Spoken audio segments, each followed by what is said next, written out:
Runtime. Runtime. It's the Runtime Travelers. Hey, seriously, what we watching today? What up, y'all? It's your boy Anton, aka Son, along with my co-host Jay Camp over there, aka the most complete, aka the middleman of Fresh Out. Happy Sunday morning. Hope you got your coffees, your teas out. Another beautiful morning and Sunday. You know how we do. We've been trying to add these Sunday shows in here, and they've been pretty good. I've enjoyed them. So we got another action-packed one for you guys again today. Might keep it short and sweet, breeze through it, but you know what it is. Jay Camp, how you doing today? How's life? I'm smooth, man. I'm at a remote location. I'm not in my typical studio, you know what I'm saying? So it took me a minute to get set up. I forgot a couple of things, when I was traveling. So when I was runtime traveling, I didn't bring runtime. I didn't bring the toolkit, but I'm good though. I'm good, man. No doubt, man. Well, we got some things to talk about today.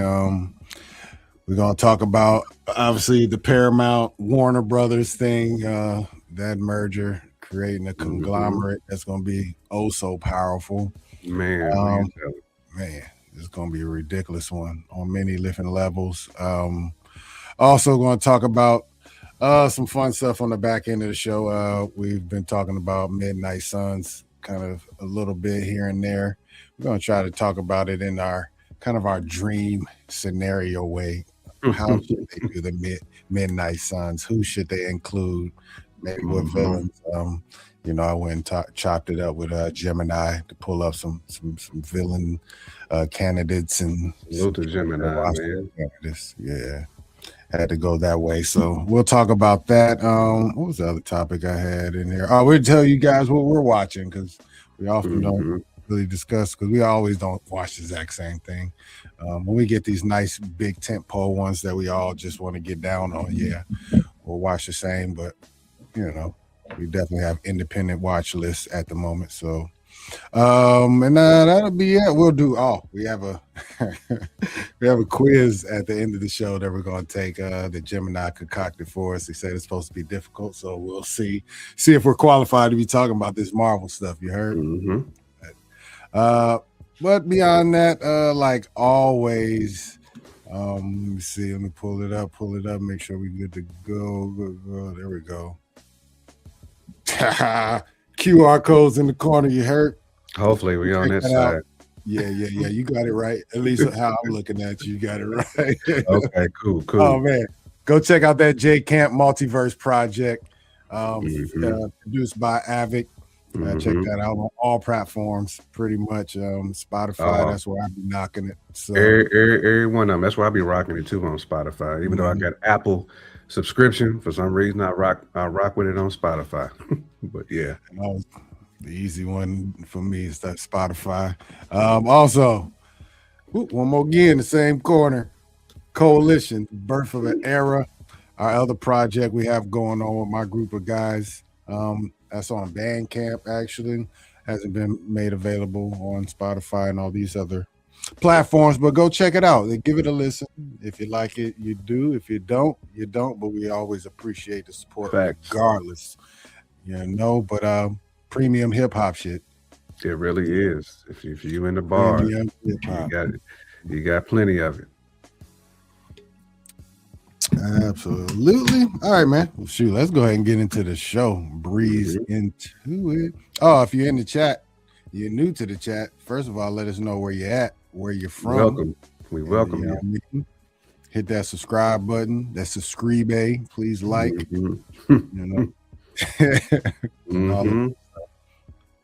Okay, let's see. Let's get into these topics. I got it on here different now, so it's a little different. All right. Jay Camp, what you been watching, man? What you been watching? Man, I just started tapping into the Monarch joint, which is basically a spinoff of the Godzilla King Kong lore. Just started watching season 2 of that on Apple. I've been watching The Burbs. I think I just finished The Burbs. Did you finish it? Okay. I did Ooh, finish it, man. Crazy, finished man. it. Like it's funny how it did follow like some of the classic Burbs storyline. Definitely like how the play on that. I mean, it's a good like reenactment of it. You know, I enjoyed it. I was entertained by that one. But salute to The Burbs. Trying to think was any other. Let me real quick before you skip past the Burbs. Is it worth finishing? So far, I think I'm on episode 3. You already know she's been doing the most with the neighbor across the street. So is it worth the finish? It's definitely worth finishing because you already on 3. You might as well watch it. You might as well watch it through the end, man. You got to see what happens with that. Okay, I bet. But yeah, that's one of my joints right there too. Those are pretty much like the 2 shows that I've been watching. Outside of course, I watched one of my favorite games, Fallout. You know, Fallout. I finished season 2 of Fallout, which is great content there. That's on Amazon. That's on Amazon. So if you don't even have to be a fan of like video games, but you know, Fallout is based off a video game. It explores the world of the Fallout lore very, very well. But you'll be trapped in it once you start if you watch it. But definitely watch it from season 1 first, so you kind of understand what's going on. But season 2 is heavy. I want to say Fallout received like a 97 like Rotten Tomato score for season 2. Season 1, I think, had like a 95 or a 96, something like that. You know, it's hard to get better. You know, typically them scores, but the audience and the Rotten Tomato score was like really the same. That's what's crazy. So it's a great show, man. That's pretty much what I've been tapping into as far as like shows. No doubt. That's what's up, man. Yeah, I started The Burbs. I haven't finished it, obviously. Like I said, I think my going into episode 4 now, so I'm gonna try to go ahead and finish that one up. I started, what is it called, Knights of the Seven Kingdoms. I popped in on the first episode of that one. I need to type into that too. Morning.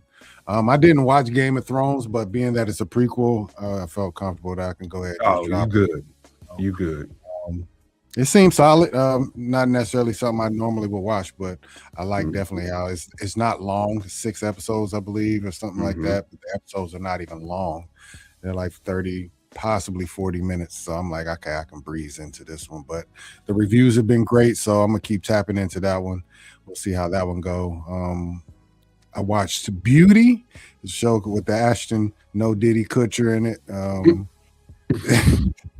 Beauty is a wild one, though. Beauty is a wild one. It's not over. I think it's a 2-episode season finale coming on Wednesday, and I'll be able to finish that one up. But it's a lot going. It's a diabolical show. It is 1000% a diabolical show. That's one that's on my radar too. You need to watch it. On my radar too. It taps in human nature real. You know, Beauty. You know, I already know it's a way over. Yeah, it might be more diabolical than Pluribus, to be honest. Beauty is a wild one, bro. I'm telling you, but we'll see how it finishes up. I'm excited to watch the ending of that. So anything else that I've watched? I finished His and Hers, probably. I did watch His and Hers too. I did watch His and Hers. The ending was diabolical. Nobody saw that coming. I guess the actual killer, the murderer, probably like 15 minutes into the last episode. Like, oh, that's who it is. Right before they actually pulled the reveal, I was like, I know who did that shit. But yeah, if you haven't watched His and Hers, tap in. Yeah, definitely tap into His and Hers. Anything that Monarch is one I haven't touched. I haven't watched either season, but we talked last night, and I'm gonna try to catch up, and maybe mid-season we'll start following that week to week on the show. And, we can even like go back and review season 1. To be honest, like I said, I mean we can run it all the way through on some like your boy, like Voss be doing. Just Yeah. Going back and doing this deep dive. run Yeah. it all the way through, man. Cause Yeah, season one but is pretty everybody, heavy. people been talking good about this show, Mama Bear, for sure. That's why I had to tap in. And like I said, it was an easy entry, barrier entry, whatever. So I just hopped in. But I've definitely seen Game of Thrones, so I need to tap into Night of the Seven Kingdoms. yeah, my son actually just binge watched all of Game of Thrones within like a week and a half or something. Like, Man, salute to him for being able to do that. You got to really have nothing but time on your hands, but also that's live the at the crazy part. He crib. don't. You got to live at Yeah. the crib to get that. That's the key. That's the key. He lives at the crib. Yeah, because when Busy you dude, but he gets when it you got to in. watch it on your own Netflix or on your own HBO Max that you paying for a little bit different. You know what I'm saying? Hey, I salute him though, man, because it takes a lot to soak that in. It's so much that happens in Game of Thrones. I There's don't know no how they way do I can. new generation stuff. I couldn't watch it all in one week and have everything 100% buttoned up in my head as far as like because Mhm. it's too many factions that's going on.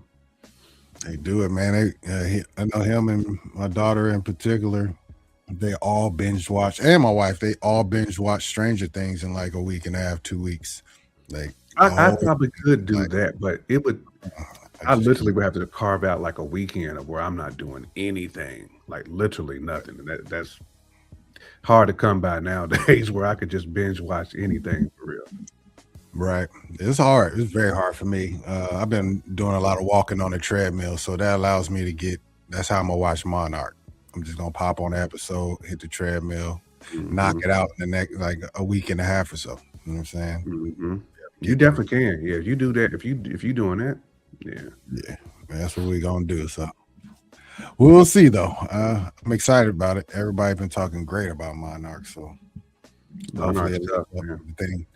Like I said, I haven't even watched like all the Godzillas and King Kong joints, so I've seen a few early ones, but the later ones I haven't seen. So I Yeah, got a whole world to dive into and you catch don't up. even have to watch the Godzillas or any of the Nah, Kongs to I'll do really those secondary, kind of how I did uh Alien Earth. It's the it. same. Yeah, It's the same it. principle. That's how I It's did it. I watched the episodes and then I went back and double back and caught the movies again just to get all the yeah. way in. It makes you appreciate the movies more by watching. You know what I'm saying? How the corporations get Hmm. down. Yeah, right. You get to understand the mission more. You know what I'm saying? Or yeah, that's dope, and I'll be tuning in. So expect more coverage of Monarch here in the coming weeks from Hmm. us for sure. All right, let's see. Next topic. What we talking about?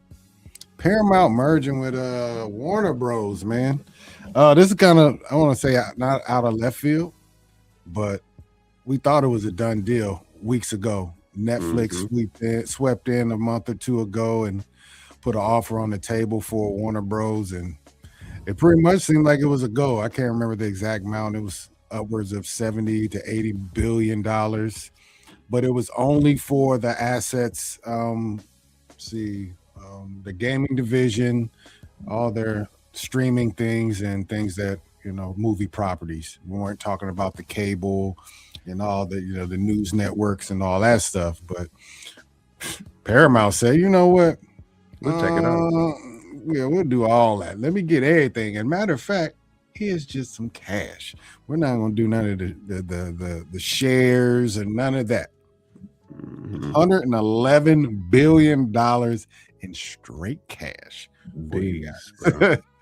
How do you turn that down? Let's be 1,000. How do you turn down a $111 billion cash offer and just wipe yourself clean of all of it? That's a beautiful thing, man. How do you think this is going to affect the industry, though? I think people are worried. We're about to create a huge conglomerate Hmm. of companies. Our theater movies are safe. That was the biggest worry with Netflix, them kind of messing with our theater movies that are Hmm. releasing in theaters. So that part is good. But do you think this is going to shake up the industry, or how do you think it's going to shake up the industry from just a movie and television film standpoint? I mean, I think it's going to shake up television more than it really shakes up film, so to speak. I mean, there is going to be some impact to film, but not like it would have been, to your point, if Netflix would have would have came in and, you know what I mean, and took over. Yeah, you're right, Mama Bear. This is turning in. I want to say like whenever Time Warner tried to come in and scoop Warner Brothers, I want to say that got like turned down too. Like, I mean, it's not a done deal. I mean, weird, because I remember when AT&T was trying to buy, was it Sprint at the time, and then T-Mobile ended up copying Sprint, but AT&T actually got blocked.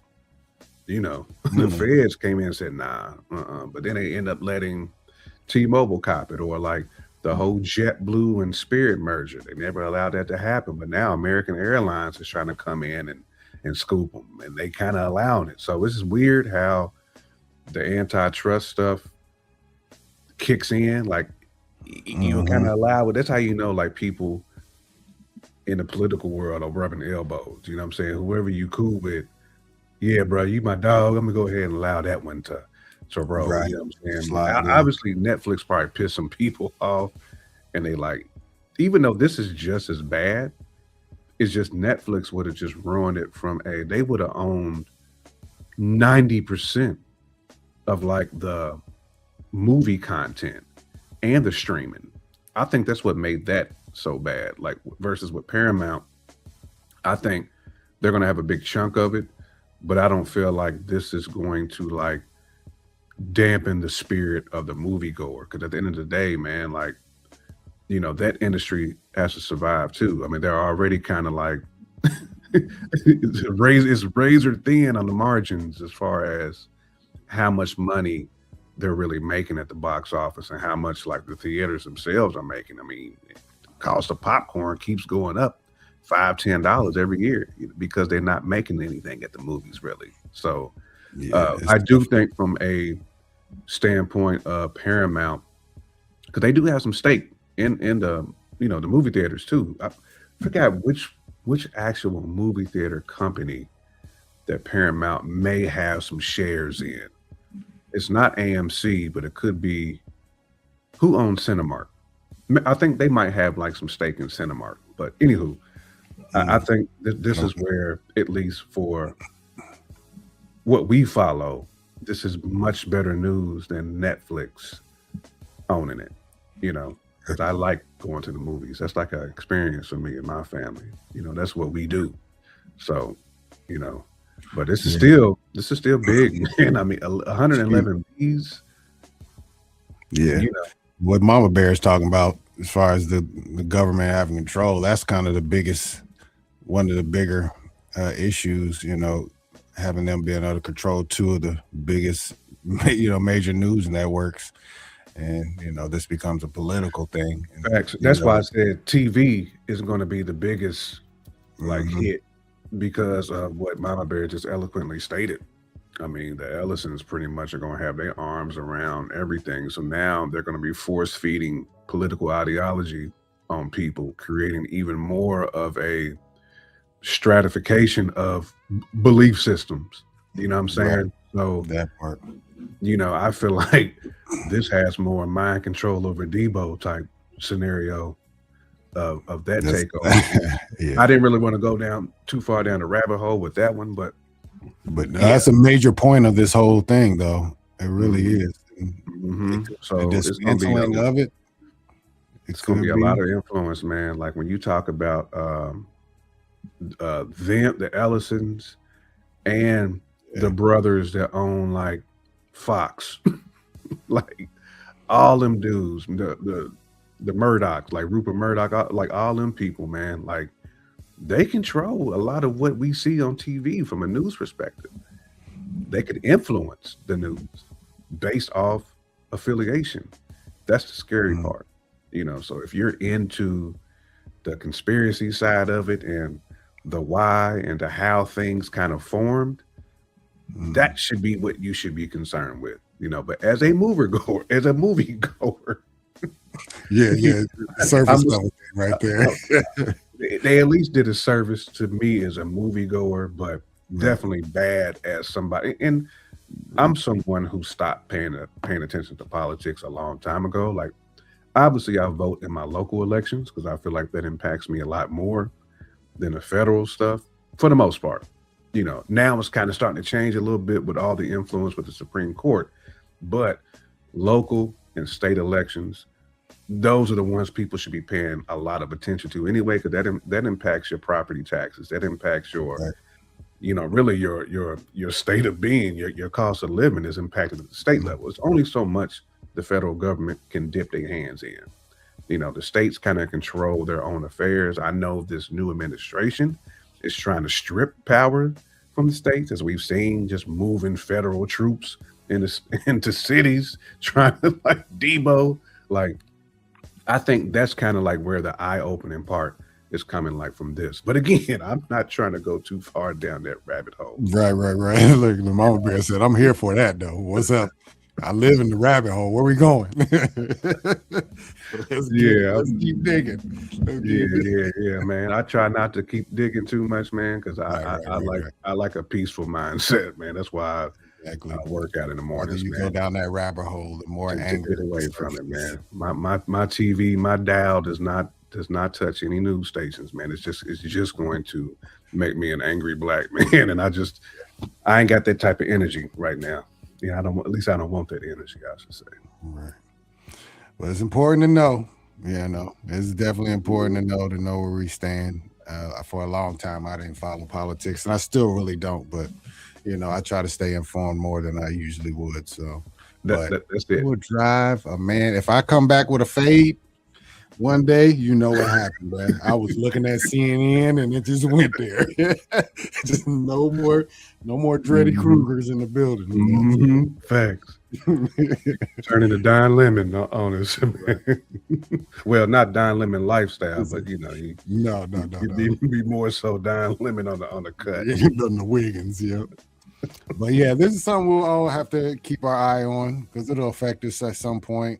Whether it's having to buy a new subscription to something new, whatever how it goes, we'll all be affected a little bit by this.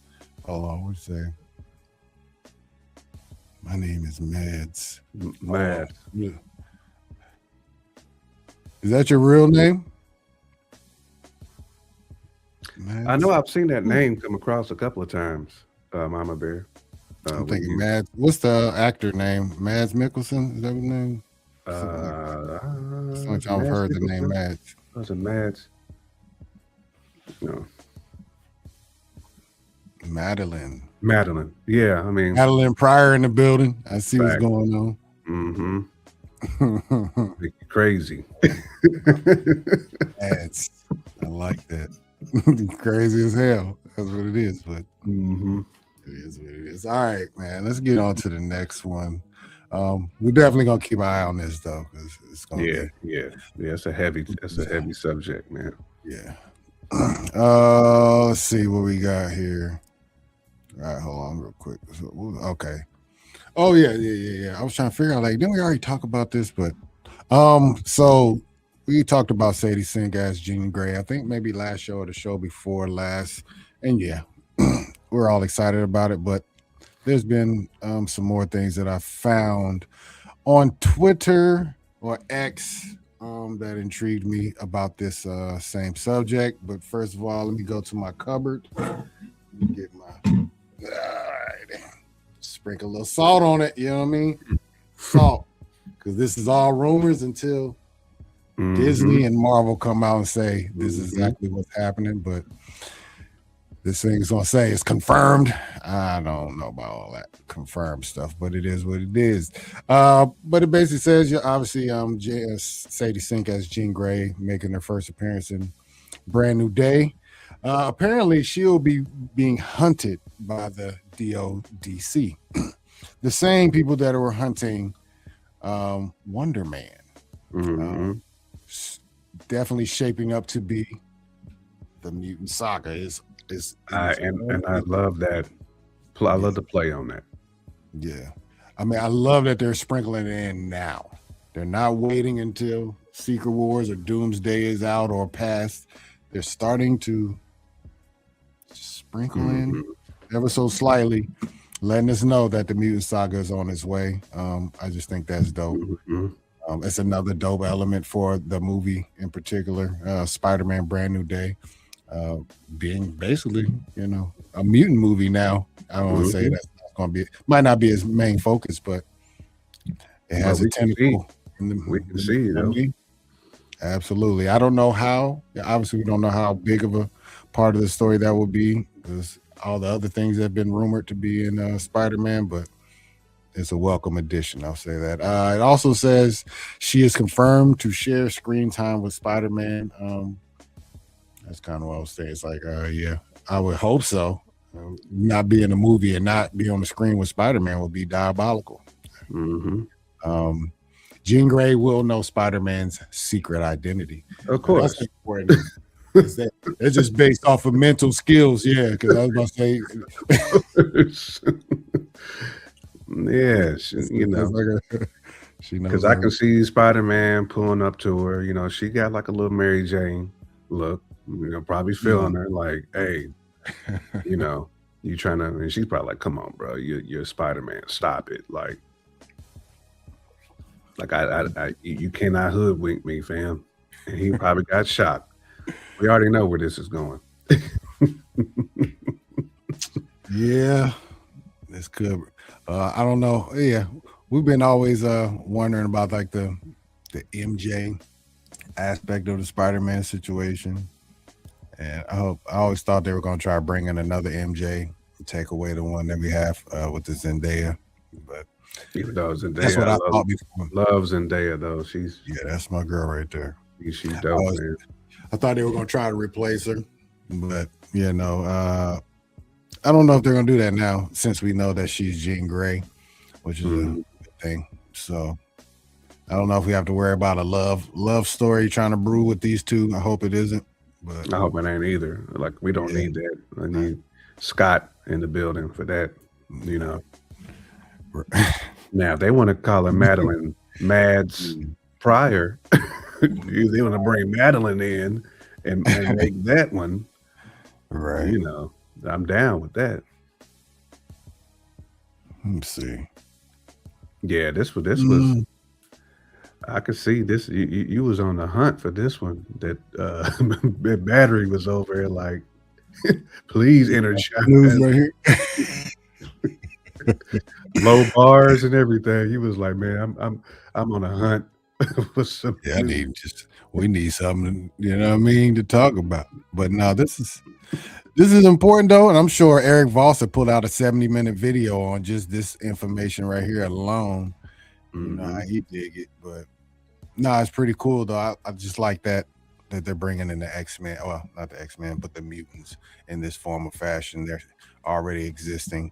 When we were in the Wonder Man show, when they went to the DODC, there were characters already in prison and locked in. So it's something that's been going on for a while. They're just laying those seeds, and I like that, man.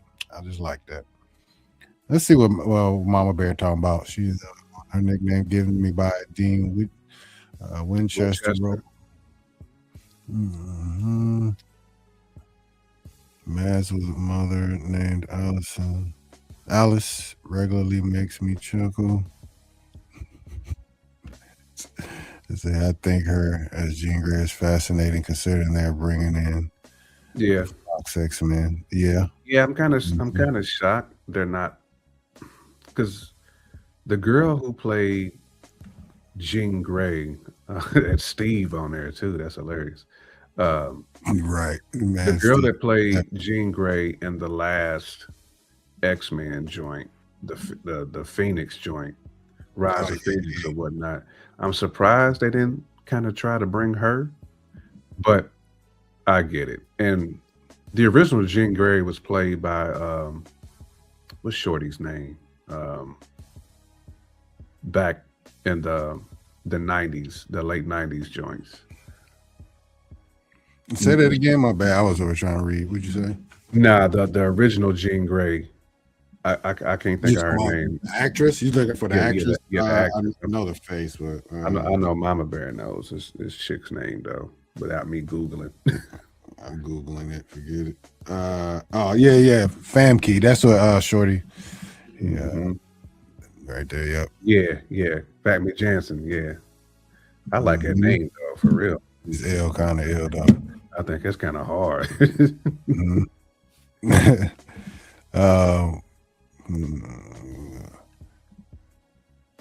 Okay, yeah. I'm glad they're doing that though, because obviously that's another universe that X-Men that they're gonna bring in for Doomsday and Secret Wars and all that. The one we've grown up with, but like I said, I was always wondering what they're gonna do, like the the weird, hard, like kill off all these X-Men and then just boom, we have a set of new X-Men, or were they gonna bring trickling them in? So once we got them, we were familiar. Yeah. We've seen the Sentinel's body, a lot of them, but Wolverine, I mean, we did witness that. What up, Power? What's happening? What's good? Good morning, for sure. Good morning. Sir, good morning.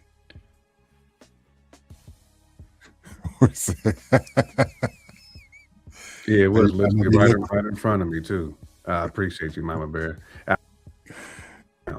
My bad. But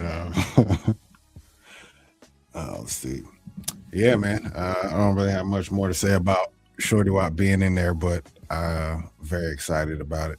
I just can't believe they're doing it. That's to be real. I didn't expect them to do this. No, me neither, man. We need to get these trailers though. It's literally right around the corner. We got 5 months before this movie drops. Yeah. We really haven't seen anything. All people have been talking about is Doomsday. Yeah.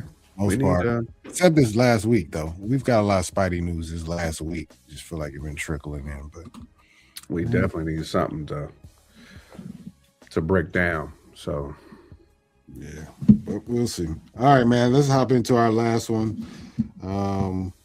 This one you brought on me, kind of. Let's talk about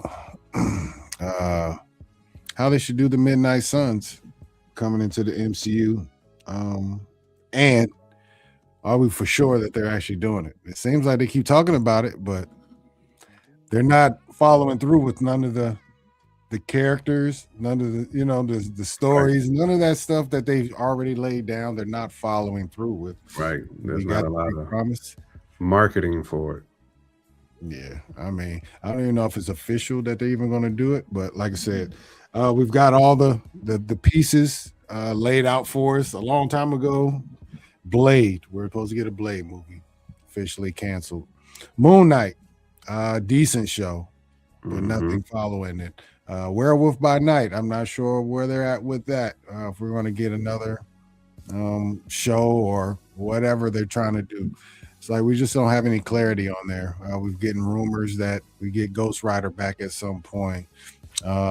It's just a lot of stuff going on, and we don't have an idea really what we're going to do. So let's talk about some of the characters that we should be getting in the Midnight Suns if said show is done. First of all, Jay Camp, would you rather Midnight Suns be a movie or a TV series? Disney Plus TV series, and we're going to assume that it's going to be kind of like a hard R. I want it to be a movie. I need it to be a hard R, but I needed to lean into the horror more.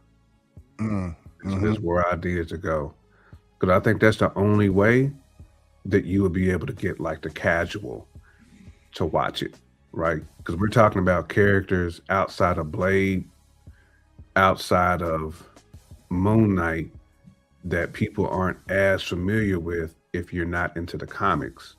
So like I was telling you before, similar to how they're doing Clayface, they're making that like a horror movie. They need to do the same thing for Midnight Suns, like just make it like super hard R, and like let them go out and slay some demons and like Dracula, like stuff like that. I think that would be just stupid nice.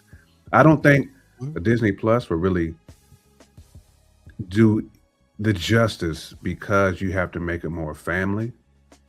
And I think if you make it more family, they're going to have to tone down some of the hard R. You know what I'm saying? You're not really going to be able to get the families to really buy in. But I think you can get the adults, you can get the late teens to buy in if it's horror, and just market the hell out of it. Because we know Ghost Rider is a I forgot to say Ghost Rider. So Ghost Rider and Blade are your two pillars. Mm-hmm. You know what I'm saying? You ride the heck out Paws. You know what I'm saying? You market the hell out of them and just make it, you know what I'm saying, as grimy and as like scary as you possibly can. I feel like you can do that, you know, and just make it dope. That would be my preference. Right. No, I'm with you as far as the movie goes. I always like TV series more than movies, but when it comes to this, I mean, like you said, Disney Plus probably won't give it the look, the feel that it deserves, the budget that it needs. I just don't think Disney Plus is going to be the spot for that. Movie wise, it can be marketed just because of the actors that's already laid down for it. You know, Mahershala Ali, you got Oscar Isaac.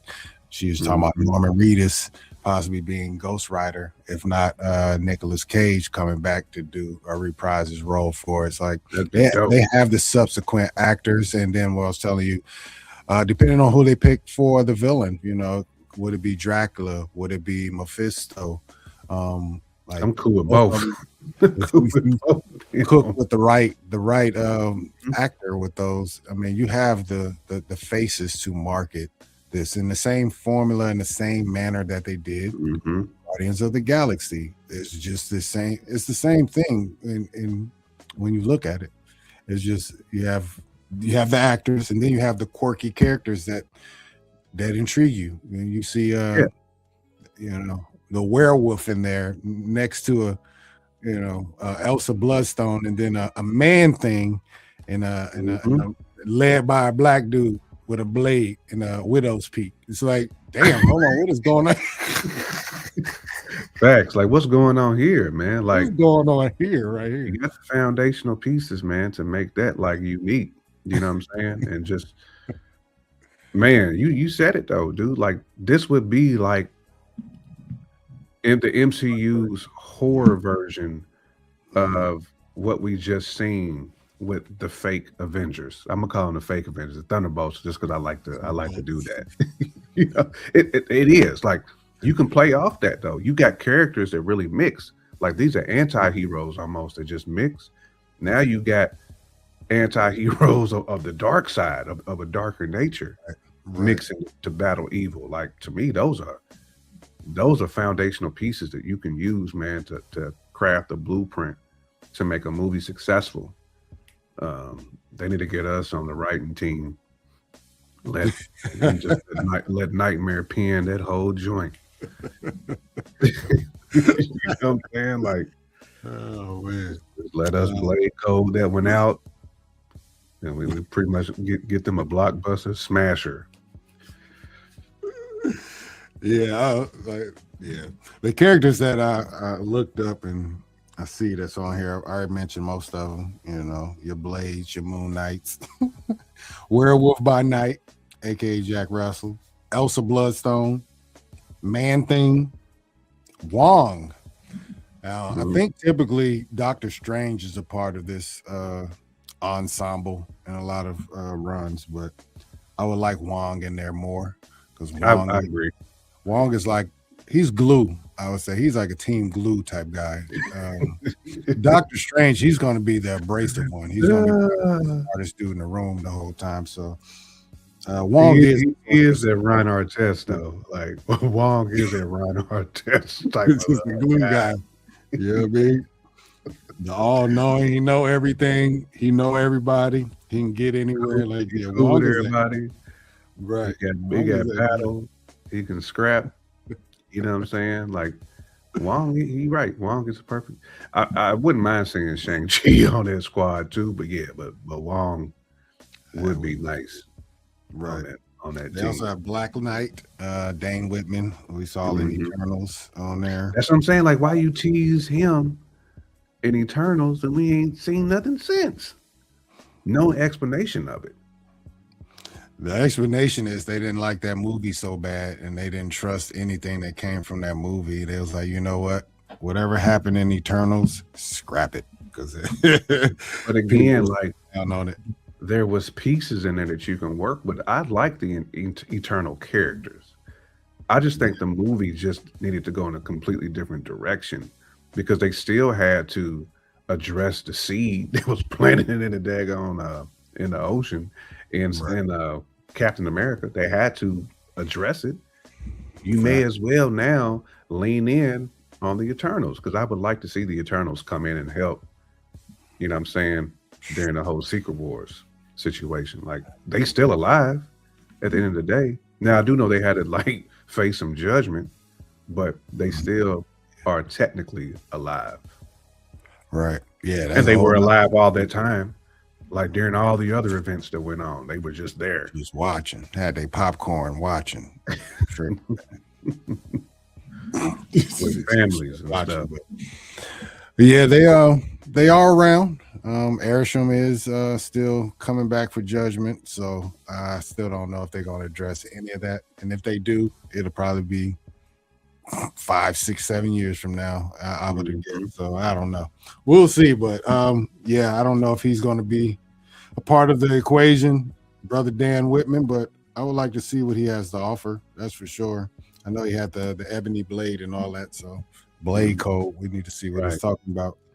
Plus, it's called the ebony blade too. Like, you know, so that's probably why it ain't coming back. Might be too black. Might be too black. Even the blade is black, right? But I mean, the ebony blade is. I mean, it's dope in the comic book lore, though. Like, you know, the cats that wield that, you know, they pretty much got their blade code on them. Like, you pretty much that guy if you got that ebony blade. Like, almost like the Gore the God Butcher, man. Like, yeah, he's so much doper than what they kind of like. It's like, y'all just gonna let Gore just go out like that? This man is nice. Like, yeah, you can't give Gore to that directing crew. What's the name? Who directed Love and Thunder? Which was Taika Waititi. Yeah, was not Gore too grimy for Taika Waititi. Too grimy. Yeah, it was not a good movie, man. That not a good movie. I looked up villains. Obviously Mephisto and Dracula are on there. There was 3 more that they put on there. Blackheart, the son of Mephisto. A lot of these characters I've never heard of. He's a more physical edgelord antagonist who can go toe-to-toe with Blade and Moon Knight. Blackheart's demonic power and hatred for his father makes him a compelling choice. I can see that. I can see that one. Yeah. Bruce Young is on the list. Nightmare. The ruler of the dream dimension. He can physiologically torture the team, forcing March personalities or Jack B. Young is on the list.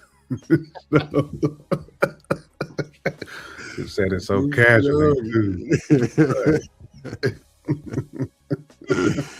Oh man, there's one on here called Lilith, Mother of Demons. The traditional Midnight Suns villain from the comics. She seeks to bring her demonic children, the Lilins, to Earth, which would give the team a massive army of monsters to fight. I kind of like that. I feel like they should have Lady Death on that joint too, really. I don't know much about her, but I play a game called Snap, and Lady Death is one of the characters on there, Marvel characters.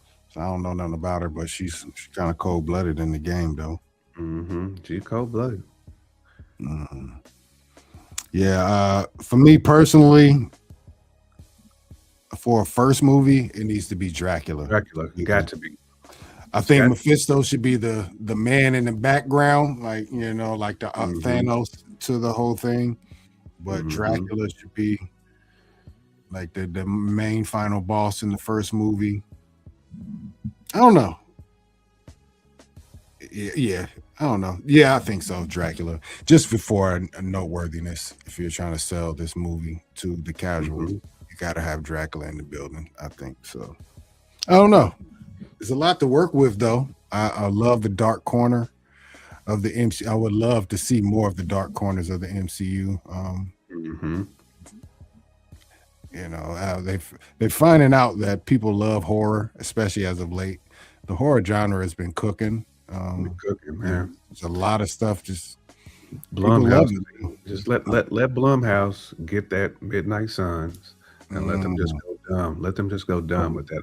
Or your boy that directed Weapons. Just let him just mm, get real evil and twisted with that right. joint. Absolutely. That's what I'm hoping for, and I hope they just do the movie. Now, one thing we keep comparing this to Guardians of the Galaxy. Obviously, this is not coming before Secret Wars, and I think that is needed because Guardians benefited from one thing, and that was the overall and nearly 100% trust in Marvel at the time. They were on such a Mhm. heat rock at the time where everything they put out was just landing, They was on everything was on landing. a heater, right? Right. It was on a straight up heater. So people were just trusting everything. Oh, you got raccoon in here that talk, they hold big guns with a tree. All right. You're Marvel. Let's go. You know what I'm saying? You're gonna need kind of that trust to hop in a Midnight Suns movie as well. Although the actors and the star power is probably a little more noticeable. No, maybe not. Guardians had some names though at the time. Mm-hmm. Yeah, Chris Pratt was a name, especially coming off of Community. Zoe Saldana. Is that Zoe Yeah. Saldana? Yeah, And, Zoe. She's yeah, a big yeah. one. So, Avatar. and your Uh, boy that played Adam Easter. Warlock. He's been in a bunch of When pretty he big films. He's in a Maze Runner and like some other pretty big films. so yeah, they have star power in the Guardians, and Midnight Suns has kind of the same Plus thing. your boy Rex. I mean, Who? everybody knows. Do your boy that played Rex? I said everybody know who he is. The wrestler. Yeah. Dave Bautista. Yeah, Yeah, Batista. Drax. Yeah, the most literal guy in the world. For sure. Just literal. Very Nothing literal. goes over my head. I will catch it. He said, "Why would I put my finger on his throat?" Right. Drax is always catching hands though. That was the thing too, man. I feel like he caught more hands than anybody. Yeah, I mean, He had to be melee saved. only Captain and Natasha on the melee level, like never really got body. It felt like everybody else was catching palms That's when it true. was on some melee. That's very true. On the melee, Yeah. that's very true. I mean, it took act of God to body Black Panther.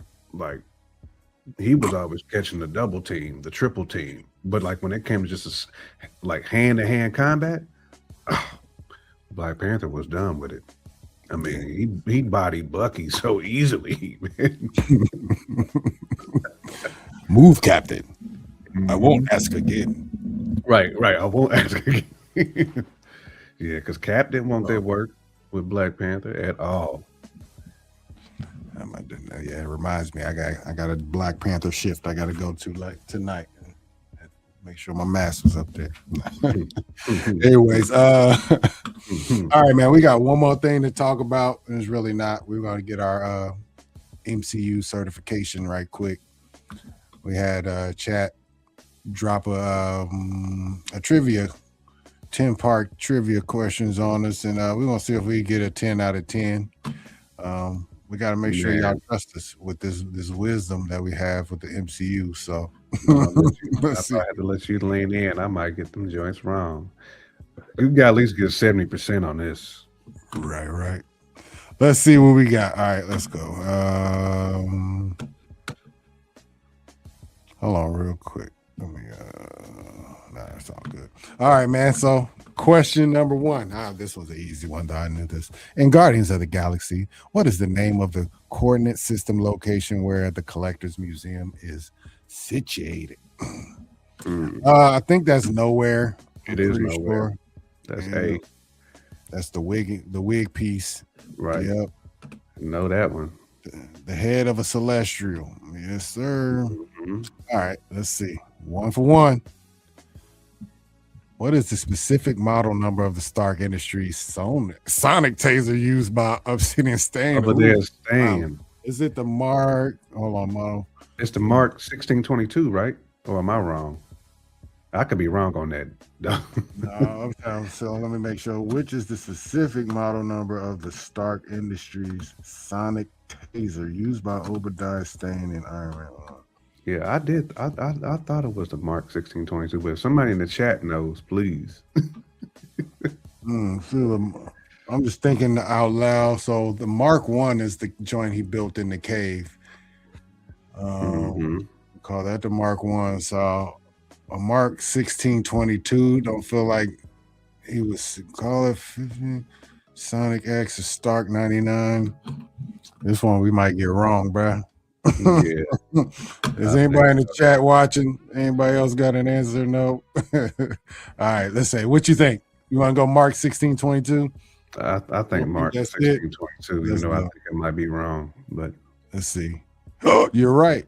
Good call. This specific designation is seen on the device used to temporarily paralyze sharks. My guy, good guess. Even Mad says she wasn't sure on it. I'm shocked. I know her and Power be encyclopedias on this stuff. I know, right? All right, next. Human calculators. Which specific track is playing on the tape deck when Peter Quill starts dancing at the beginning? Oh, Hooked on the Feeling on it. Hooked on the Feeling. Dun, dun, dun. Yeah, I think that's what it was. Wrong! Oh my God! Wait a minute. What was it? Hold on. Spirit in the Sky. Come and get Oh, your it love. is it. Redbones. Come and get your love. It is. Yeah. Oh no. It sure is that one. It is. Come and get your love. Sure is. Damn it. That's horrifying. Hold on. All right. 2 for 3.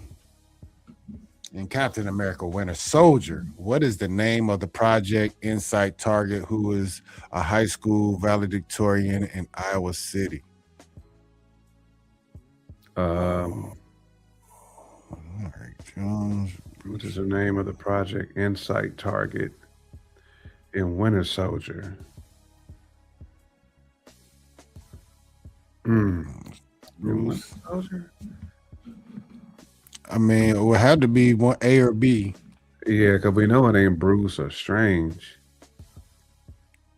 How come I don't remember the name Rick Jones? No, like Rick Jones sounds familiar for some reason, more or less from a comic book, though. I feel like Rick Jones is like DC for some reason. Rick Jones sounds like a DC character. Rick Jones. I guess Rick Jones. Right. Rick Jones, Mike Jones' cousin. Right. Which one? You think we should go A or B? That's a tough one. I'm glad they made this hard. Right. It's not none of these. So let's go. I mean, I'm gonna go B. Let's go B. I just feel Rick Jones. I don't know. It sounds like it's like too obvious to be Rick Jones, but yeah, sometimes the obvious one ain't the right one. Because if it's a high school valedictorian, then maybe the answer is in the question. Yeah, go with B, man. Yep.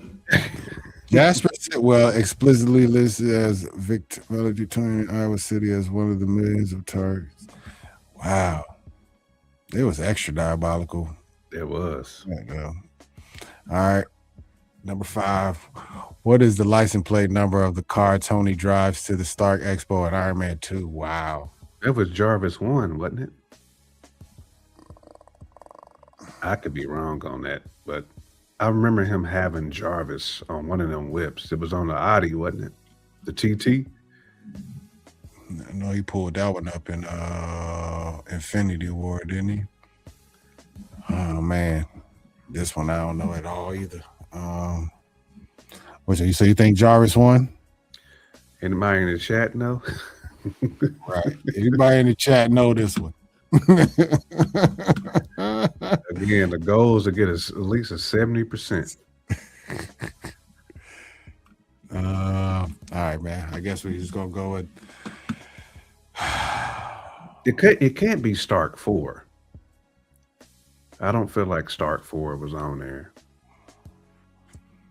it wouldn't be Marvel 1. So he was thinking C or D. Iron Man 1. Mama Bear said apparently I need to rewatch it. Man, I told them to make it difficult. They went super deep with it. All right, let's just do Jarvis one. Let's go with C, man, and see what happened, man. Wrong. Stark 4. Okay. It was. Stark 4. Stark's vanity plates usually follow a pattern, but this it's already R8. And I said the TT. That's hilarious. I knew it was an Audi though. Dang, nabbit. All right. So we had like a 2 already. Yeah. In Black Panther, what is the name of the museum in London where Eric Killmonger steals the vibranium axe? I'm thinking the C. Yeah, that was a museum of Great Britain, right? It was definitely over there. Victoria and Albert Museum. This is another diabolical one. Because the Museum of Great Britain, I wouldn't be shocked if it's called the Victoria and Albert Museum. You know what I mean? Oh my gosh. Is there a hint? Did they even provide a hint nowhere? Golly, man. I don't know. Chat, got any help for me? No. Mama Bear says B. Does she think B? Yeah. I'm right, going with her. Yeah. Oh, it's you? I believe in her. We missed it. The Museum of Great Britain. This is fictionalized version of the museum. You know what? For the film. That's funny. We should have got that one right. Why has our first guess been the right one? I was like, nah, it's all good, Mama Bear. I'm thinking to myself, like, man, we ain't confident either, girl. Like, no, not at all. We gotta get 4 in a row right now. We gotta go 4 for 4 these last 4. It's gonna be hard. We like Shaq from the free throw line right now. No, right? Hard. What is the name of the SHIELD agent who refused to launch the helicarrier? Oh man, wasn't that wasn't Felix Blake, was it? I remember his face. That's the funny part. I know his face, and I'm trying to think. I don't know his name. He looks like a Cameron. It wasn't Jasper Sitwell. We know it wasn't him. He was targeted. I feel like it's either C or D. Jack Rollins, Felix Blake. Damn, I don't know. I know exactly who you're talking about. Who is talking about too. All right. May the heavens be with us. Who do you think, Felix? Or so you don't think it's Cameron? It could be Cameron. I'm not confident, man. So I'm not either. Right now. All right, let's go. Oh man, let's just go Cameron this time. Let's see what happens. Agent Klein is the loyalist who stands up to Rumlow, famously saying he won't launch the ships. Yeah, I definitely remember. I just saw that. You was right on that one, man. We gotta try to get 3 more. Yeah, 3 in a row. Give me some more. All right. In Avengers Endgame, what is the name of the specific street where the Ancient One Sanctum is located in 2012? Oh, isn't that Bleecker Street? Ooh, I believe it's Bleecker Street. Oh, you know this one, Mama Bear? I know it's a weird street. For some reason, I was thinking 42nd Street. You might be right. Bleecker Street just sounds right. It sounds like I've heard that. And it might be. Mama Bear said it's Bleecker. She said it's Bleecker. Yeah. All right. Yeah, Yeah. This is the canonical address of the New York Sanctum throughout the MCU. That's what I thought. So, okay. All right. 2 more. 177 Bleecker Street. What is the alias used by Natasha Romanoff when she first meets Tony Stark? And oh gosh, Iron Man 2. It's definitely not Yelena. Laura Barton. I think it was Laura Barton, wasn't it? That's Clint's wife's name, ain't it? It is Clint's wife. Natalie Rushman or Nancy Roman? Maybe Natalie Rushman. You think she would Natalie Rushman? Let's go with Natalie Rushman. We're gonna go with that. Let's see. Yeah, let's go with Nat. Natalie Rushman. Mm-hmm. There we go. All right, come on now. Finishing strong. I'm still here. I'm still strong. I'm still standing. In Ant-Man and the Wasp, what is the name of the school where Cassie Lang's class is taking a field trip? Oh shit. Midtown Tech? San Fran Academy, because they are in San Fran. We know it's not Bayside. I think that's ain't Bayside in That's Save in the Bell. Saved by the Bell. Mm-hmm. Westview High is from WandaVision. Yep. So it's Midtown Tech or San Francisco Academy. Because this is the last question, ain't it? So Yes, we got to get this one right. Anybody in the chat got this one? Anybody? Anybody, please help it, please. We got to get 7. All right, so it's 1 of the 2. San Fran feels obvious. Midtown almost sounds obvious too, but San Francisco Academy sounds obvious though, as well. Mama Bear saying go with Midtown. Think so? All right, Mama Bear. We ain't confident either way. Yeah, but it is what it is. Not quite Midtown. So what is it then? Oh, it is Bayside. This is the San Francisco school where Scott and Hope have to sneak in to retrieve the suit. See, this is gonna make me like now pay attention to everything in movies. Oh man, this one had a hint. This one actually had a hint. It says show hint. The name of the school sounds like a classic 90s. We would have got it. We would have got that. See, we didn't go through none of the hints. I think every question had a hint, and we didn't. I didn't see one on the last one because I actually looked for it. I was trying to on that last one. I think it might show the hint after the. I don't know. I didn't see it on some of them, but maybe. Dang it, man. Yeah. Well, 6 out of 10. That's an F, but. No, that's a D. We're gonna get a D on this one. Yeah. It's passing. Reluctant passing. Campia said Lisa Turtle will be upset with us. Facts. She would be. Miss Voorhees, Miss Lark Voorhees. Oh man, one of the golden ones, man. Lark went crazy. I don't know what happened. Lark could get it, boy. I'm telling you. Yeah, she was one of them. She's definitely like, early day crushes. She was one of them poster on the walls for me when I was, her, Lil' Kim,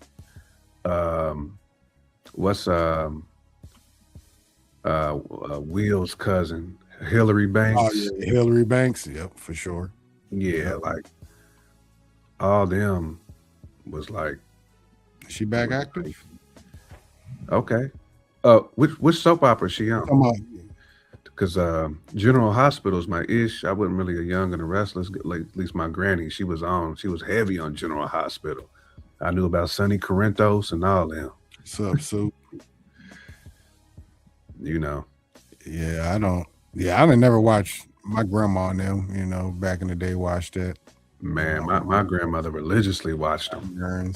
Religiously. On floor model TV days.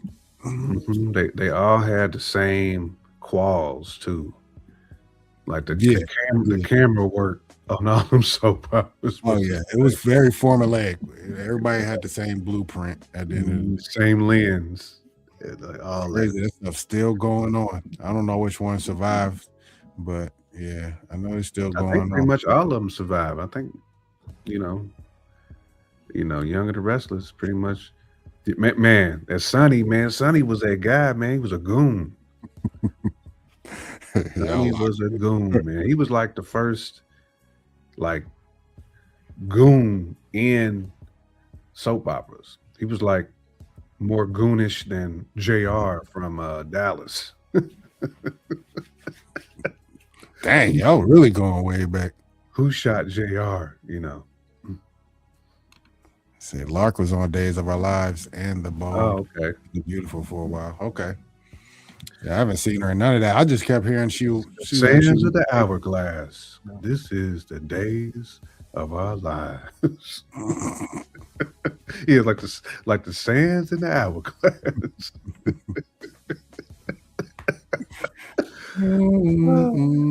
Somebody to sample that, man. Somebody needs to sample. Which one is that? Days of Our Lives, you said? Mm-hmm. Man. That wasn't my jam. Never was into none of that. Oh my gosh, man. I'm dead off it. I'm dead off this whole combo that we talking about. Man, that's why I love the chat. Yeah, Karen Parsons. Yeah, she was Hillary. Karen Parsons is nice, boy. And she was in a couple of different movies. Wasn't she like in a movie with not Jamie Foxx, but she was in one of them like movie like a Tommy Davidson or somebody like that, like where she played a love interest. I can't remember, man. I'm thinking. No, and now that you said it, I'm trying to think what it is too. She sure did sample the Power. She did sample that Days of Our Lives joint. Who did? Mm-hmm. Kid and Play. Oh, Class Act. Yeah. She was in Class Act. I was like, man, what movie is she in? Yeah, she was. She was in Class Act. That's exactly. I should have known that one. Mm-hmm. On that one. With Blade Brown and him. Blade Brown. I ain't never seen somebody get slapped so many times in a movie. Blade Brown, not Blade Brown, but what is the dude they kept beating up? Tommy was every time slapping in the back of his head. Stupid. I know that neck was red. Movie. Nah, bro. I know that neck was red. Man, never that Tommy Davis in the Ace Ventura 2, though. Forgot he was in that joint. Forgot he was in there. Yeah, he was slapping the shit out of him, though, wasn't he? Mm-hmm. That's, man, I want to say he kept the same name in almost everything he played in. Because was he also Tommy in Harlem Nights? Because people forget he was in Harlem Nights. I think he was Tommy in Harlem Nights, though. I'm pretty sure. That's exactly how he laughed, too. He said, quick. Right. Right. Oh, man. Shout out to Harlem Nights. Right. That's one of my favorite movies, man, with some of the best actors. Like, they had most comedians in their Harlem Nights probably didn't anything. Now don't try. I'm gonna shoot your baby toe. Oh, I'm gonna blow that right. You can call, accuse me of stealing. Now I got to cut you. Cut you. Oh man, dude. That Thomas Michael Ford, man. Yeah. R.I.P. for sure. Mm-hmm. Tommy got a job. What Right. What was the bar you had, Tommy? I said, Tommy got a job, Martin. Split him open. Oh man, shout out to Tommy, man. Oh, my goodness, Tommy got a accident. Shot me in the pinky toe. Now I gotta cut you. Oh man, quit. Nah, that movie has so many classic lines. Man, that movie had a whole bunch of them because you had Robin Harris in that That little joint, mother. Red Fox, Richard Pryor, like some of the elite comedians that we've seen all in one movie, man. We'll never get that again in our lives, man. Never. Only thing close to that was probably Coming to America when you think about just the level of like just classic black actors. Showcase the power of Eddie Murphy. That's what that did. Eddie Murphy had the power to bring together all black ensembles in general. He did it for every movie he was in nearly after Trading Places. Nearly all his movies were just completely black ensembles until he hit his little, he did go through a lull where he was just putting out trash movies, but that's when he started just really cashing in for the bag. He even had Dave Chappelle when he was young. Great team, facts. Yeah. That boy good. Yeah, he ain't lying. Oh man, it's so many lines that I want to put on our soundboard over here, just like for sound effects, just straight from Harlem Nights and Coming to America. Oh my gosh, those two movies could fill. There's a bunch of good ones from. Really. You can just go down the list, man. Like House Party. That was a classic. House Party. All of them. CB4, Friday. Like it's Fridays. Yeah. It's a bunch of them, man. Shut up, eat your big ass biscuit. Right. Sweat for my ball. We need to write down like all our favorite lines and really soundboard them because man, that'll take the show. That really was a big ass biscuit though, too. Like it really was. That thing was like this then. With a whole stick of butter on that joint. It had a whole stick of butter. I was like, this is diabolical, man. Like the dry humor in the movies, like when you just think about it, like that ain't no turtles. That's that ass. Oh man. TLC being in House Party 3. What was their thing? Sex is a Weapon. I want to say Play was Immature in there too. Hold on, I thought Immature was in House Immature Party. was in there. Immature. Yeah, they was in there. I wish we can just get those type of movies again, like classics in general. Like, we don't get movies like that anymore. Man, Meteor Man. Man, the Golden Baby Lords, Junior Golden Baby Lords. I need to go back and watch that. That's like the first black superhero movie we really got, though. If you really talking about it. Golden Lords. That and Blank Man. Peace, Mama Bear. You have a good night. Blank Man for sure. Blank Man is definitely in there. Preceded all those, Blades and all that. Yeah, Meteor Man and Blank Man. That's what we had. Yeah, we got to run all them joints back, man. Run them joints back. That's facts. Sure. All right, man. Well, shoot, man. I think that could conclude our show. We always say we're going to try to do a short show, and it always end up to be the same thing, though. Always, man. But that's the beauty of it. Yes, end up getting into talking about stuff like this. Absolutely. Getting into the weeds, but that's the fun part. That's when the chat, y'all prop us up and help us so much. We appreciate y'all holding us down. Indeed, every time. Yeah, man. That's another show concluded. Appreciate everybody in the chat. If you're new to the chat, please hit that like button and that subscribe button. Please turn on the notification bell so you can know when we're posting twice a week. As far as our live shows on Thursday at 8:30 p.m. Sundays at 10-ish, between 10 and 10:30, depending on how our situation is looking. But yeah. Appreciate y'all checking in with us. J Camp, you got anything to say to the people before we peace out? Nah, man, just peace out. Camp, peace out, Power, Mama Bear. We see you tapping in always, man. Great time today. Fun. We need to do a nostalgia movie, like B-level, low budget movie conversation is what we need to do, man.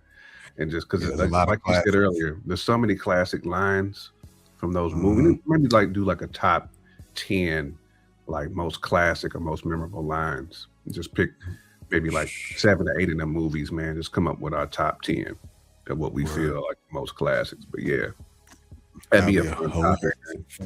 Yes. But we appreciate you. We can spend a whole hour just on that. We appreciate y'all though, for sure. Indeed. Appreciate everybody. Like I said, you can catch J Camp every Wednesday on Fresh Out, 9:30 p.m. Eastern time. All our times are Eastern time. Just for appreciate y'all. We are the Runtime. Yes, sir. We are the Runtime Travelers. Check us out every Thursday and Sunday. We are out this piece. One love. Who is that? Runtime. Runtime. It's the Runtime Travelers. Hey, seriously, what we watching today?